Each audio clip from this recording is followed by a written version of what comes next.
Welcome to the reveal of my contribution into the small-scale group build hosted by BG's Model Workshop and the Scale Model Car Guide channel. I've done something a bit different and included the entire process of building this airy Mazda R360, and to make it easy, to show how the project went from start to finish. First, a little bit about the real car. Did I say this thing is little? It's almost a caricature of itself. The engine is a 2-cylinder with a whopping 16 horsepower, and the gearbox could almost fit in one hand. This is unacceptable. So the first thing we're going to do is something needs to be done back here, because the 2-cylinder 16 horsepower engine just isn't really going to cut it. And so what I'm thinking,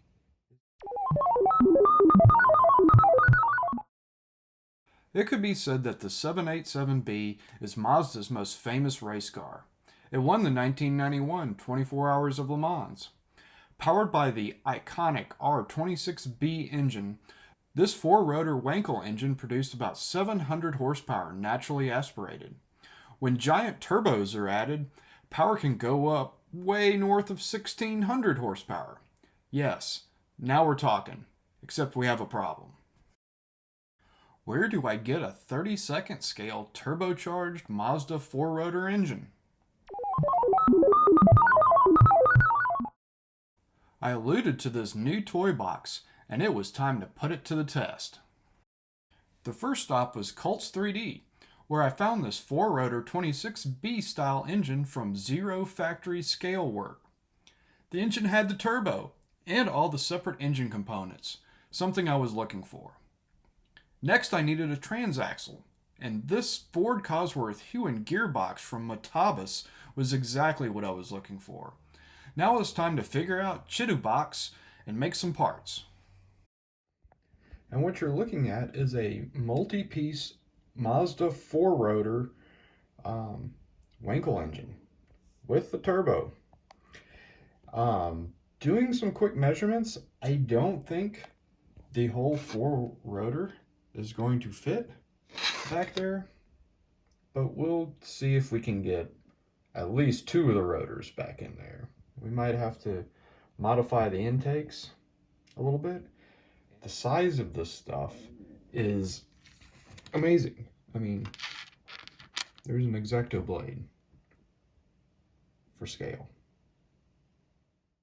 The reality is there's just not enough space to hang a 4-rotor in the back of the R360. But the beauty of the rotary engine is they are modular. The legendary 92-02 RX-7 used a twin-rotor, twin-turbo engine, which in stock form put out almost 300 horsepower. Modern tuned-up versions have more than doubled that output, which should move the R360 along just fine. So in order to stuff the engine in, the rear deck is going to have to be cut open. And you're probably wondering, what am I looking at? So basically, I've taken a flexi-file handle and some string and looped it through. The straight cuts I've done with my trusty ninja saw that you should all be aware of if you watch the channel, and some of it has been scribed with the good old X-Acto knife. But to do these corners, I'm gonna have to use a string, and this is a tip that my buddy Bob Jernigan uses to cut his doors and trunk open. So we're going to give it a whirl to finish off these little areas to get this thing finally open. So here we go.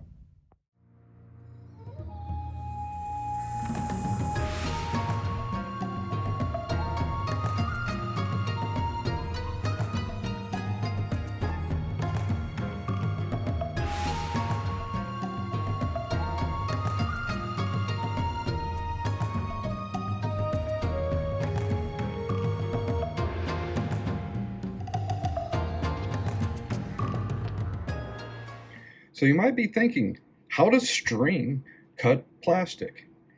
It's actually the friction of the string that melts the plastic very fine to do those very fine little corners. And we're going to get this cleaned up and zip that piece out, and then we can see if this engine fits.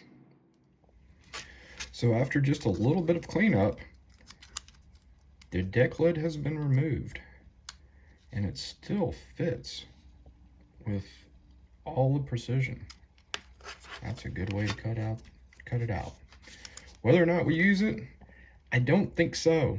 Unfortunately, I think it goes to the burn pile. The next thing to tackle is the chassis. The center part is marked X. X marks the spot that needs to be removed.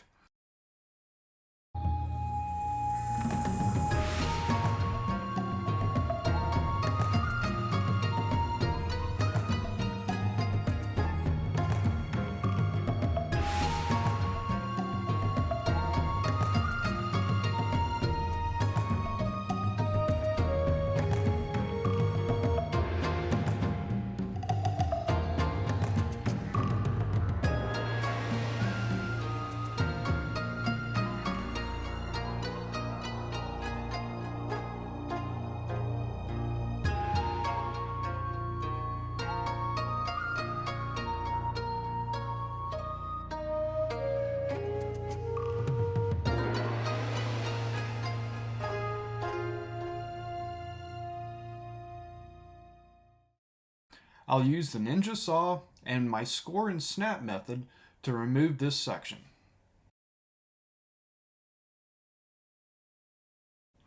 After a quick cleanup, it seems the transaxle fits about where it should.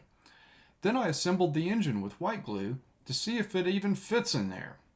The big turbo and intercooler dominate the two-rotor, and despite its size, this thing would pack a punch. Now it's time to move on to the interior and make some racy improvements in there. First up is these seats. They look comfortable enough to cruise the Japanese freeway system at 55 miles an hour, but I found these seats at Black Box that look like they would keep you in place after an exponential increase in horsepower. After a proper scaling and printing, they look quite at home inside the interior of the R360. Next was a steering wheel. The one that came in the kit looked like it would be good on a city bus. Not very racy. While I was at Black Box, I found these racing steering wheels for a couple of bucks, and I was surprised how well they printed. I felt like it needed a cool sequential shifter, and Black Box had those covered as well. I was simply amazed that it printed so well in 30-second scale. I guess that's what these 12K printers can do. So back to the rest of the interior. It had to have a roll cage, so I started with the hoop behind the seats and then covered the back seat with a piece of evergreen sheet. The rest of the cage was made from evergreen 60 thousandths rod. This was a bit tedious, with a lot of measure once, cut 17 times to get a decent 6-point cage. It needed to fit nice and tight within the micro R360 body. I also drilled and pinned the dashboard to aid in final assembly down the road. The glass for this kit has the windshield and the rear window molded together. I really didn't want to separate these pieces since this fits so well. It was taped in place and the body was constantly test fitted to make sure that the cage fit inside. Now that the major interior components and the drivetrain is accounted for, I felt like it needed something else.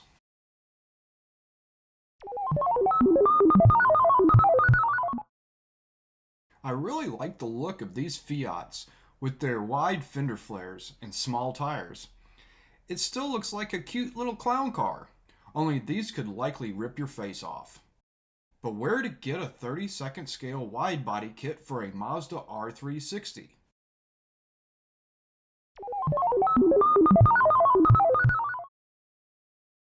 I studied this VW body kit, again offered by Black Box, and I felt like I might be able to modify it a bit to make it fit. I still needed a set of wheels and tires, and this kit included a set, so I took a chance. After scaling the wheels and tires, I was a bit disappointed. They just weren't wide enough. I wanted wide tires. So I changed the scale of the width in Cheetah Box, and now this thing has some meats on it. Next was the Widebody kit. I was again surprised how close it fit with the same scaling I had been using. It needed to be adjusted just a bit, but again I was able to do that in Cheetah Box and print another set. After a quick mock-up, this thing is looking exactly like what I had in mind. I think the coolest part of printing your own parts is you can make them right now. Well, maybe in a couple of hours. There's no waiting for shipping though. It's certainly a giant rabbit hole to fall into. Now, time to take this all apart and get some paint on it. The first thing I tackled were the wheels and tires. Due to their size, I had to get crafty on how to mount these parts.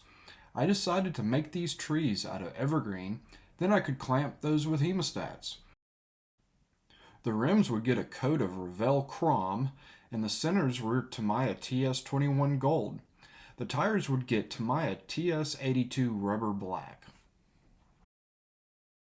While those were drying, all the engine parts got airbrushed with several flavors of Alclad. The next day, I couldn't wait to assemble this little engine. It was just so cute. It was time to start painting the body next. I had the color scheme picked out since the beginning of the project.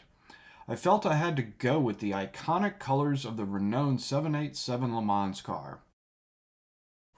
Wanting to stay with aerosol, I chose Tamiya TS22 Light Green to be accented with Tamiya TS96 Fluorescent Orange. These paints typically go on with great gloss, especially over bare plastic, which is what I did. And this is the result of the green. While the green body dried, I moved on to the interior. The chassis was painted with TS6 Matte Black, and the seats were painted with TS66 Lin Gray. I painted the dash and the roll cage with the TS96 Orange. Aluminum panels are Hasegawa Duraluminum film. I made some very basic harnesses out of black masking tape with silver painted buckles. A Molotov pen was used to highlight the headlight trim. Clear orange and clear red were added to the turn signals and the taillights. After painting the roof and body kit, the TS96 Orange, it was time to assemble. The body kit was taped in place and 5-minute epoxy was applied inside the wheel wells for a solid attachment and a clean appearance. A last-minute decision was to add some white paint to the lower body kit just to give it a little bit of flash. The finished Mazda looks totally bonkers, completely cartoonish, and oozes cuteness. Don't let any of that fool you though. This would be one wild ride. Kinda like that zipper ride at the state fair. You just really don't know what direction it could go. I've given this one the name Froggy, 'cause it's kinda cute like a frog, and if you hit the gas, it would certainly jump. This was a super fun build that only took a couple of weeks to complete. I hope you enjoyed seeing how this model came together and picked up a few tips along the way. This one has been on my to-do list for quite a while. It just took entering the world of 3D printing to make it happen. That now opens up many more interesting models that will come in the future. So be sure to like, comment, subscribe, you know what to do, because I have all kinds of model car stories to tell. Thanks for watching.